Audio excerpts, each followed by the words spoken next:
Hello everyone, मैं हूं दीपिका और आप सभी का स्वागत है मेरे चैनल द मिसिंग फ्लेवर में। और आज मैं आपके साथ सूखा आम का अचार का रेसिपी शेयर करने वाली हूं। रेसिपी बहुत आसान है और बहुत कम मसालों में ये बन जाती है। वैसे तो मैंने एक दिन में 2 रेसिपीज़ बनाई हैं, एक सूखा आम का अचार और एक मीठा आम का अचार। लेकिन सूखा आम का अचार का वीडियो जो है मैं 5 जुलाई 2024 फ्राइडे शाम 7 बजे रिलीज़ करूँगी और मीठा आम का अचार जो है वो मैं 12 जुलाई 2024 फ्राइडे शाम 7 बजे रिलीज़ करूँगी। क्योंकि मुझे लगता है कि अगर एक ही वीडियो में 2 या 3 रेसिपीज़ दिखा दी जाए तो व्यूअर्स जो है ये सोचते हैं कि यार ये बनाएं कि ये बनाएं, दोनों में कंफ्यूज होके वो कुछ भी नहीं ट्राई करते हैं। तो इसीलिए मैंने डिसाइड किया कि मैं एक दिन में एक ही जो है रेसिपी आप लोगों के साथ शेयर करूंगी। और अगर आप रेसिपी के साथ साथ कुदरती खूबसूरती को भी इंजॉय करना चाहते हैं तो ये वीडियो ज़रूर देखिएगा, आपको बहुत अच्छा लगेगा दिल्ली की चिलचिलाती गर्मी के बीच में इस खूबसूरती को देखना। तो चलिए स्टार्ट करते हैं आज की रेसिपी। सूखा आम के अचार के लिए हम लोग कोई भी कच्चा आम लेंगे। आपके यहाँ पर जो भी अच्छी क्वालिटी का आम मिलता है आप उसको लीजिए। मैंने यहाँ पर देसी अम्बी का इस्तेमाल किया है। वैसे तो दिल्ली एनसीआर में रामकिला आम बहुत चलता है अचार के लिए, लेकिन अभी वैरायटी बहुत अच्छी नहीं आई थी तो मैंने प्रेफर किया कि मैं देसी आम लूँ, क्योंकि देसी आम आंख बंद करके हमेशा अच्छा ही निकलता है। उसके अंदर नमक का पानी भी खूब अच्छी क्वांटिटी में निकलता है। और जैसा कि मैंने बताया कि मैं 2 अचार एक दिन में बता रही हूँ, तो यहाँ पे जो मैं आपको अम्बी दिखा रही हूँ वो 1 किलो है। और यहाँ पे हमें छिलका नहीं उतारना है, छिलके के साथ ही अपनी अम्बियों को किसी भी शेप में कट कर लेना है, ठीक है। अगर आप चाहते हैं कि आपका अचार जो है 1 किलो के करीब बने तो 1 किलो अम्बी के लिए, अचार के लिए आपको जो है 1 किलो 200 या 300 ग्राम अम्बियाँ खरीदनी होगी, क्योंकि ड्राई होने के बाद और उसका वेस्टेज निकालने के बाद ही मेरा जो है 1 किलो कच्चा आम निकला था, ठीक है। अब 1 किलो अम्बी के अंदर मैं 90 से 100 ग्राम नमक डाल रही हूँ। यहाँ पे मैं हिमालय पिंक सॉल्ट यूज़ कर रही हूँ। आप चाहे तो सेंधा नमक या नॉर्मल नमक का भी इस्तेमाल कर सकते हैं। नमक आपको अम्बियों में बहुत अच्छे से अपने साफ हाथों से मिलाना है। आपको यहाँ पर चम्मच का इस्तेमाल नहीं करना है, क्योंकि हाथों की हेल्प से ही आप हर अम्बी को बहुत अच्छे से रब कर पाएंगे नमक से, क्योंकि यही नमक हमारे अचार को खराब होने से बचाएगा, क्योंकि ये प्रिजर्वेटिव का काम करता है। जब नमक अच्छे से मिल जाएगा तब हम इसके ऊपर मलमल का कपड़ा रख करके इसको ढक देंगे। अगर तो आप चाहते हैं कि आपका अचार बहुत जल्दी बन जाए तो आप इसको 2 दिन के लिए नमक के मिक्सचर में रख सकते हैं, नहीं तो आप 1 दिन के लिए तो इसको रखना ही रखना है। और बीच बीच में भी आप 2 से 3 बारी दिन में इसको हिलाते रहिए। और आपको ध्यान रखना है कि इस रेसिपी के लिए मैंने अम्बियों का छिलका नहीं निकाला है, सिर्फ मीठे अचार के लिए मैंने अम्बियों का छिलका उतारा था। तो आप देख सकते हैं कि 1 दिन के बाद ही अम्बियों ने कितना सारा नमक का पानी छोड़ दिया है और गलनी भी शुरू हो गई हैं। 2 दिन तक अम्बियों को नमक के मिक्सचर में रखने के बाद अब मैं इसको धूप में सुखाऊंगी। और अम्बियों को बहुत अच्छे से स्क्वीज करके मैं साफ चादर में धूप में फैलाती जा रही हूँ। और जो ये नमक का पानी है इसको हमको बचा के रखना है, क्योंकि ये काम आएगा, ठीक है। और सूखा आम का अचार उतना ही आपका अच्छा चलेगा, उतनी ही अच्छी शेल्फ लाइफ होगी जितना ये सूखेगा, यानी कि जितना इसको धूप लगेगी। पर धूप लगाते हुए आपको इस बात का ध्यान रखना है कि सख्त धूप में बहुत ज़्यादा देर तक मत रखिए, क्योंकि वो एकदम अम्बियाँ काली पड़ने लग जाएंगी और एकदम से श्रिंक हो जाएगी। तो आपको थोड़ा सा ध्यान रखना है, कभी धूप कभी छांव, थोड़ा सा ऊपर नीचे ऐसे करते रहिए, तो आपका अचार देखने में भी अच्छा लगेगा और खाने में तो खैर टेस्टी बनेगा ही बनेगा। और आपको इस बात का ध्यान रखना है कि दिन भर आपको इसको धूप दिखानी है और शाम होते ही आपको जो ये चादर है अम्बियों वाली ला करके डाइनिंग टेबल पर फैन के नीचे इसको रख देना है, ताकि हवा में भी ये सूखती रहे। यहाँ पर मैंने अम्बियों को सिर्फ 1 दिन के लिए धूप दिखाई थी, क्योंकि मेरी क्वांटिटी बहुत कम है, मुझे इसको बहुत ज़्यादा चलाने की ज़रूरत नहीं है। लेकिन आप बहुत ज़्यादा 6-7 किलो टाइप्स अचार डाल रहे हैं तो मैं आपको एडवाइस करूँगी कि आप इसको कम से कम 2 दिन की धूप दिखाएं।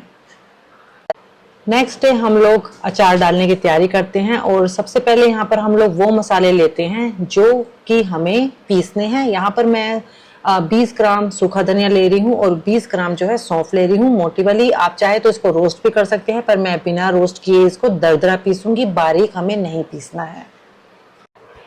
सौंफ और सूखा धनिया पीसने के बाद यहाँ पर मैं आधा कटोरी सरसों का तेल ले रही हूँ और इसको मैं गरम करूँगी।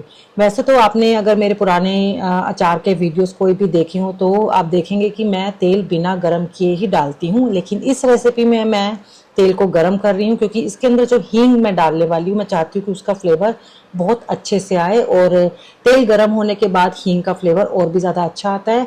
ठीक है, तो यहाँ पर बस उतना ही गर्म करना है जितना कि हींग उसके अंदर छोंक लग जाए, क्योंकि अगर आप ज़्यादा गर्म कर देंगे तो हींग जो है जल जाएगी।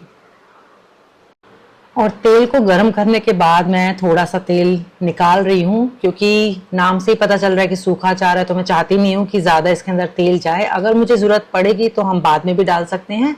ठीक है, अब तेल गर्म है, इसके अंदर मैं 1 छोटा चम्मच या 2 ग्राम हींग डालूंगी। हींग डालने के बाद हम तेल का ठंडा होने का इंतज़ार करेंगे, और जब तेल ठंडा हो जाएगा तब हम इसके अंदर डालेंगे 20 से 25 ग्राम लाल मिर्च का पाउडर, हल्दी 15 ग्राम, कलौंजी और मेथी दाना साबुत 1 छोटी चम्मच दोनों जाएंगी।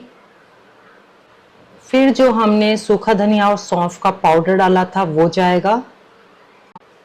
अब इन मसालों को हम लोग एक बारी चम्मच से बहुत अच्छे से मिला लेंगे ताकि तेल में सब कुछ फ्लेवर इनका चला जाए। फिर इसके बाद हम डालेंगे जो हमारी अम्बियाँ सूखी हुई थी वो हम इसके अंदर डालेंगे, और फिर से वही जैसे हमने नमक को रब किया था हर एक अम्बी में, ठीक वैसे ही साफ हाथों से हम लोग इन मसालों को इन अम्बियों में रब करेंगे, क्योंकि हर अम्बी में ये मसाला तेल सब कुछ जाना चाहिए। ये भी बहुत ज़्यादा हेल्पफुल होता है आपके अचार की शेल्फ लाइफ को बढ़ाने के लिए। जितना ज़्यादा आपका अम्बियाँ इन मसालों से और तेल से कवर्ड रहेंगी उतना ही अच्छा आपका अचार चलेगा और उसके अंदर फंगस नहीं लगेगी। और फिर से मैं कहूँगी कि हमें साफ हाथों का इस्तेमाल करना है, चम्मच का इस्तेमाल नहीं करना है।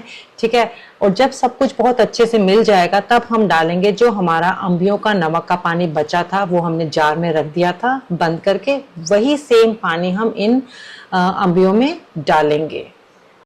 अब आप चाहे तो चम्मच का इस्तेमाल कर सकते हैं, क्योंकि अब सब कुछ बहुत अच्छे से अम्बियों में मिल चुका है। अब इस अचार को हम कांच के जार में डालेंगे। जब कांच के जार में डालेंगे तो कांच का जार आपका ऊपर तक अचार से नहीं भरा होना चाहिए, क्योंकि आपको इसको बीच बीच पे शेक करते रहना ताकि सब कुछ बहुत अच्छे से मिल जाए।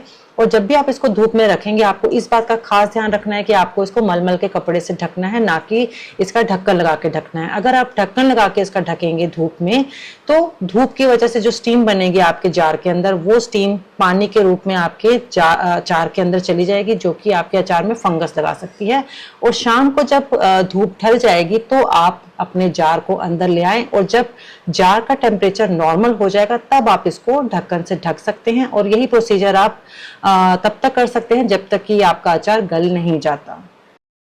तो ये सब कुछ खास बातें मैं आपको बता रही हूँ ताकि आपका अचार की शेल्फ लाइफ बहुत अच्छी हो और ख़राब ना हो, और आप ये ना कहें कि मेरे हाथों से अचार चलता नहीं है, बल्कि कुछ बातें ध्यान रखेंगे तो आपका अचार सालों साल चलेगा। और जब आप अचार को ढकें तो इसके आसपास जो लग गया है मसाला उसको ज़रूर साफ कपड़े से या टिश्यू पेपर से हटाएं, क्योंकि ये भी आपके अचार में फंगस लगने का कारण बन सकता है। अचार डालने के नेक्स्ट डे ही हम लोग पहाड़ों पर घूमने चले गए थे, और ये अचार के जो जार्स हैं ये भी मेरे साथ ही गए थे, क्योंकि इस अचार को मैं घर पे अकेला नहीं छोड़ सकती थी, क्योंकि इसका ध्यान रखना था, इसको शेक करना था, धूप में रखना था, है ना, सारी चीजें थी। तो स्टार्टिंग में जिस खूबसूरती की बात करी थी मैंने, कुदरती खूबसूरती की, अभी आप वो आगे थोड़ा सा उसका कुछ पल देखेंगे। अगर आपको भी पसंद है चिड़ियों की आवाज़, पत्तों की आवाज़, हवा की आवाज़, तो आप इस चीज़ को ज़रूर अप्रिशिएट करेंगे। और आप देखेंगे कि पहाड़ों में या जंगलों में रात जितनी डरावनी लगती है सुबह उतनी ही खूबसूरत लगती है। और अब मैं कुछ सेकंड्स के लिए चुप रहूंगी, क्योंकि मैं चाहती हूँ कि आप पीछे जंगल की आवाज़ सुनिए और देखिए रात से सुबह का ट्रांजिशन।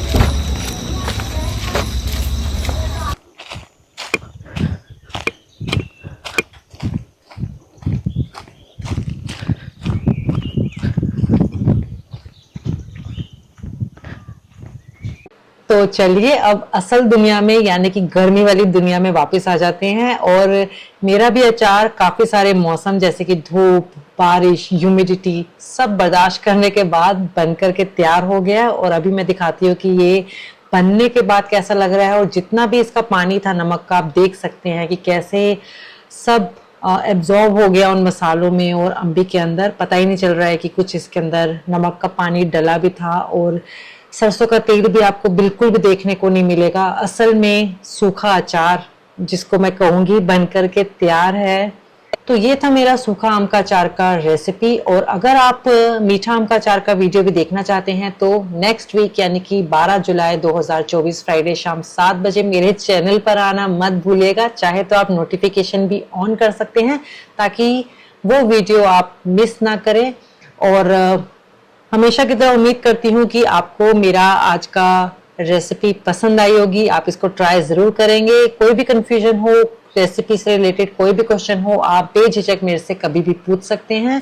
और बस वही छोटी सी गुजारिश है लास्ट में कि लाइक, कमेंट और जिन्होंने सब्सक्राइब नहीं किया प्लीज करना मत भूलिएगा। आपका दिन शुभ हो और यहाँ तक देखने के लिए बहुत बहुत शुक्रिया।